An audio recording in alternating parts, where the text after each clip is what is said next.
क्या जाने कोई क्या जाने,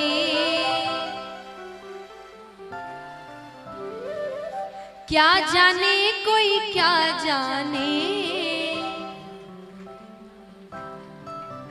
मुझे मिल गया मन का मीत ये दुनिया, मुझे मिल गया मन का। कौन कौन चाहते कि भगवान से उनकी ऐसी लगन लग जाए, ऐसी प्रीत लग जाए? उठाना पूरे पूरे हाथ। ओ मेरी लगी मेरी लगी मेरी लगी शाम संग प्रीत ये दुनिया क्या जाने, मेरी लगी शाम संग प्रीत ये दुनिया क्या जाने, क्या जाने कोई क्या जाने, क्या जाने कोई क्या जाने, क्या जाने कोई क्या जाने, क्या जाने कोई क्या जाने, मुझे मिल गया मुझे मिल गया मुझे मिल गया मन का मीत ये दुनिया क्या जाने, मुझे मिल गया मन का मीत ये दुनिया क्या जाने, मेरी लगी शाम संग प्रीत ये दुनिया क्या जाने।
अब गोपियां कहती है कि देखिए सांसारिक प्रेम करने में थोड़ा समय लगता है, आप मिलते हैं एक दूसरे से बातें करते हैं, स्वभाव समझते हैं, तब जाकर प्रेम होता है। लेकिन गोपियां कहती है कृष्ण से प्रेम करने में इतना समय नहीं लगता।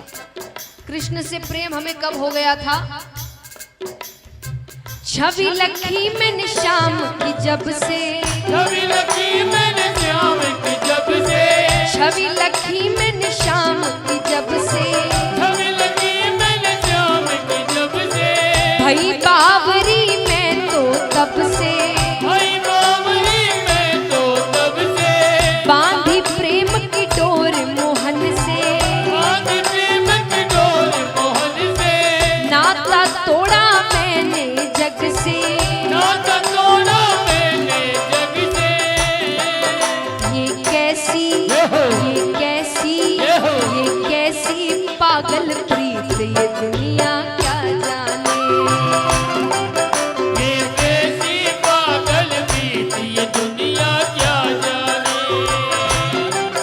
मेरी लगी शाम संग प्रीत ये दुनिया क्या जाने।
कहती है सांसारिक प्रेम तो एक बार होता है, चला तो ठीक, नहीं चला तो ठीक, पर कृष्ण से प्रेम होने के बाद आप किसी और से प्रेम नहीं कर सकते, उसको भूल ही नहीं पाएंगे आप कभी।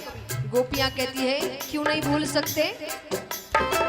मोहन की सुंदर सूरतिया, मोहन की सुंदर सूरतिया, मोहन की सुंदर सूरतिया, मोहन की सुंदर सूरतिया, मन में बस गई मोहन मूर्तिया, मन में बस गई मोहनी मूर्तिया, लोग कहे मैं भाई बावरिया, लोग कहे मैं भाई बावरिया, हो जाऊं अब तेरी रे सावरिया, हो जाऊं अब तेरी सवरिया।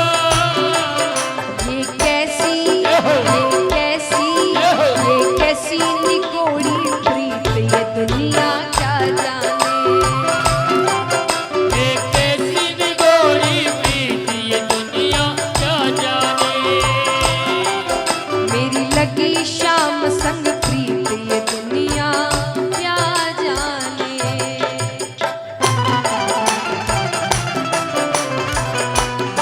राधे।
और गोपियां कहती है कृष्ण से प्रेम करने के बाद, देखिए सांसारिक प्रेम करने के बाद और प्रेम के बाद सारे झगड़े हैं, फिर झगड़े ही झगड़े हैं, लेकिन कृष्ण से प्रेम करने के बाद आप में क्या बदलाव आता है?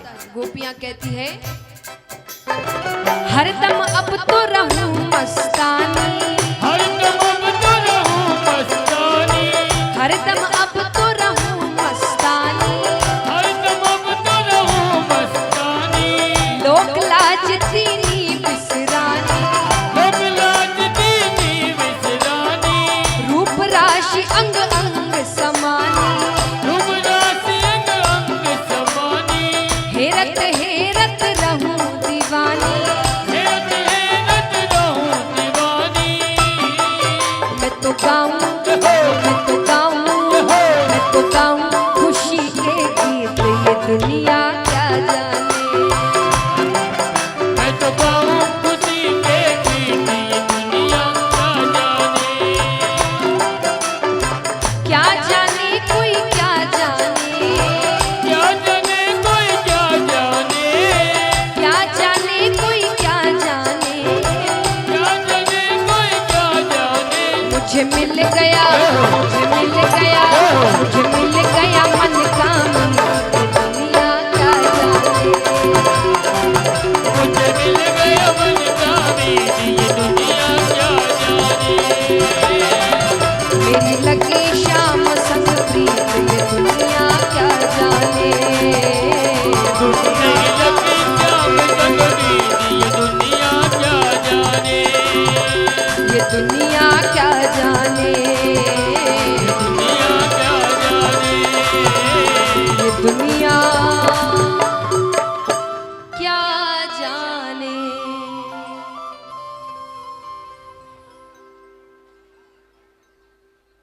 तो महाराज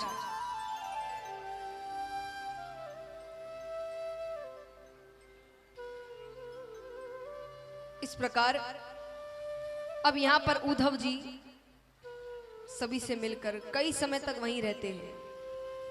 मिलकर वापस ठाकुर जी के पास जाते हैं। ठाकुर जी के पास जाते हैं तो जैसे ही कमरे में प्रवेश कर रहे होते हैं कि भगवान कहते हैं, अरे उद्धव, आने में बड़ी देर कर दी।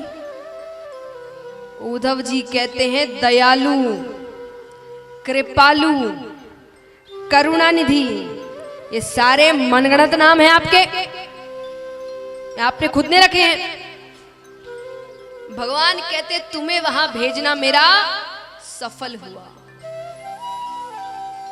क्योंकि मुझसे इस लहजे में केवल गोपियां बात कर सकती है। इस भाषा में मुझसे केवल गोपियां या ब्रजवासी ही बात कर सकते हैं, और किसी के अंदर इतनी हिम्मत नहीं है। उतना प्रेम जिसके अंदर होगा वही मुझसे ऐसे बात कर सकता है। उद्धव जी कहते आप यहाँ क्या कर रहे हैं, कितने प्रेमी है वहां पर आपके। भगवान कहते मैं वहां नहीं जा सकता। अरे कंस के ससुर जरासंध बार बार आक्रमण करते हैं। अब मथुरा में तो सैनिक है, हथियार है, इतना बड़ा महल है, तो वो हार कर वापस चला जाता है। लेकिन वृंदावन में तो कुछ भी नहीं है, एक बार आक्रमण होगा और पूरी ब्रजभूमि खत्म हो जाएगी। तो बोले कभी कभी मिलने चले जाया करिए। बोले वो भी नहीं कर सकता। जरासंध को भनक भी लग गई कि मेरी प्रीति है वृंदावन में, तो मुझे मानसिक पीड़ा पहुंचाने के लिए वो वहां तकलीफ देगा सबको। तो बोले तो उनको यहां ले आइए, यहां तो सब कुछ है। भगवान कहते हैं वहां मैं एक ग्वाला था। क्या था? एक ऐसा ग्वाला जो गैया चराता है, ग्वालों की जूठन खाता है। यशोदा मैया मुझे रस्सी से बांध दिया करती थी। यहाँ देवकी माता को जब पैरों का स्पर्श करता हूं ना, वो सोचती आशीर्वाद दूं कि नहीं दूं, क्योंकि उनको पता है कि ये भगवान है। तो बोले उनको यहाँ लेकर आ गया ना, तो उनको मन में ऐसा लगेगा कि कन्हैया कैसा था, कैसा हो गया है, यहाँ पर लोगों को मार रहा है, राजनीति कर रहा है। भगवान कहते पर चिंता मत करो, उन सब का ध्यान रखता हूं मैं। वो जब रास्ते में मूर्छा को प्राप्त होते हैं ना, मैं उनको घर वापस सही सलामत छोड़कर आता हूं। अब यहां समय बीतता है। जरासंध बहुत परेशान करने लगे, बार बार आक्रमण करते। तब भगवान ने द्वारका नगरी बनाई पानी के बीच में, कि वो आक्रमण ना कर सके। अब यहां पर विदर्भ देश में चलते हैं, जहां राजा भीष्मक हैं। उनके बड़े पुत्र का नाम था रुक्मी और पुत्री का नाम था रुक्मणी। रुक्मणी जी ने जब से प्रेम तत्व को समझा, उन्होंने श्री कृष्ण को पति के रूप में माना था। अब यहां पर पिता को जाकर बताती है कि मुझे कृष्ण से शादी करनी है। पिता भी मान जाते हैं, पर भाई ने कहा नहीं, मेरी एक ही बहन है और उसका विवाह मैं अपने मन से कराऊंगा, जैसे विवाह उसको करना है। उसने कहा विवाह तो मेरे ही मन से होगा, मेरा मित्र है शिशुपाल, उसी से विवाह होगा। बच्चे बड़े हो जाए, माता पिता की ज्यादा चलती नहीं है। तो रुक्मणी जी के घर पे एक ब्राह्मण आया करते थे। रुक्मणी जी ने उनके हाथों एक पत्र भिजवाया श्री कृष्ण को कि मुझे आपसे विवाह करना है। मैंने जब से प्रेम तत्वों को समझा है, आपको ही पति माना है। अब या तो आप मुझसे विवाह करिए, वरना किसी और से तो मैं विवाह नहीं करूंगी। और ज्यादा जबरदस्ती करी तो इस प्राण को त्यागने के अलावा मेरे पास और कोई रास्ता नहीं है। अब इस पत्र से यहां बैठे कोई भी युवा ज्यादा आइडिया ना लगाए, सभी से निवेदन है। कारण, पहला कारण तो जैसा मैंने शुरुआत में कहा था, भगवान की बराबरी नहीं करनी है। और दूसरा कारण देखिए, ये कोई साधारण पत्र नहीं था, ये एक पत्नी का अपने पति को दी हुई धमकी थी। तो आप सोचेंगे पति पत्नी कैसे, इनकी तो शादी नहीं हुई। ठाकुर जी किसका रूप है? विष्णु भगवान। रुक्मणी जी किसका रूप है? वो पहले से पति पत्नी है। तो धमकी इसीलिए थी क्योंकि देखिए श्री राम ने भी, सीता माता किसका रूप है? लक्ष्मी जी। उन्होंने हर जन्म में, हर अवतार में अपनी पत्नी से शादी करी है। तो इस अवतार में जब लीलाओं में थोड़ी, तो ये एक धमकी का लेटर गया है कि आपकी लीला अपनी तरफ, मेरा रिश्ता अपनी तरफ। रिश्तों के साथ कोई खेल नहीं, तो कुछ भी कोई भी लीला करते रहो, शादी तो इसीलिए ये पत्र गया था। तो इसीलिए आप ये ना सोचे कि भाई उन्होंने करी हम भी करेंगे, तो वो पहले से पति पत्नी है, उनको ये लीला करके वापस अपने घर जाना है, तो दोनों पहले से ही पति पत्नी है। तो इसलिए रुक्मणी जी पत्र भिजवाती है। देखिए भगवान कितनी सीख लेते हैं अपनी लीलाओं में। आज एक बात बताइए, दुनिया में भगवान से ऊपर कोई है? कोई भी है जिससे भगवान को पूछना पड़े कि मैं काम कर लूं क्या, लीला कर लूं क्या? फिर भी भगवान ने जब लीलाएं करी है तो हमको जताया है कि बड़ों की आज्ञा कितनी जरूरी होती है। जब पत्र आया तो भगवान किससे पूछ सकते हैं? भगवान खुद के मन के मालिक है, पर भगवान ने बलदाऊ भैया से पूछा, क्योंकि उस वक्त उनके पास वही एक बड़े थे। भगवान पूछते, भैया क्या करना चाहिए? बलराम जी कहते, कर लो शादी, उम्र हो गई है, अभी तो पत्र आ रहे हैं, फिर ये भी बंद हो जाएंगे। तब भगवान ने स्वीकृति पत्र भेजा कि आप जब गौरा मैया के पूजन के लिए आएंगी मंदिर, मैं आपको वहां से लेकर चला जाऊंगा। आइए दर्शन करते हैं। रुक्मणी जी गौरा मैया के पूजन के लिए, तुलसी पूजा के लिए मंदिर आई है और प्रार्थना कर रही है कि मैंने जिसको पति माना है मुझे वही पति के रूप में मिले। जय श्री कृष्णा। कुछ ही समय पश्चात भगवान श्री कृष्ण और माता रुक्मणी का विवाह होगा। जिन भक्तों को कन्यादान स्वरूप भेंट देनी हो, इस भजन में झोलियां चलेगी, आप अपने स्थान पर बैठकर वो भेंट उन झोलियों में डाल दें। जय श्री कृष्ण। रुक्मणी जी कहती हैं,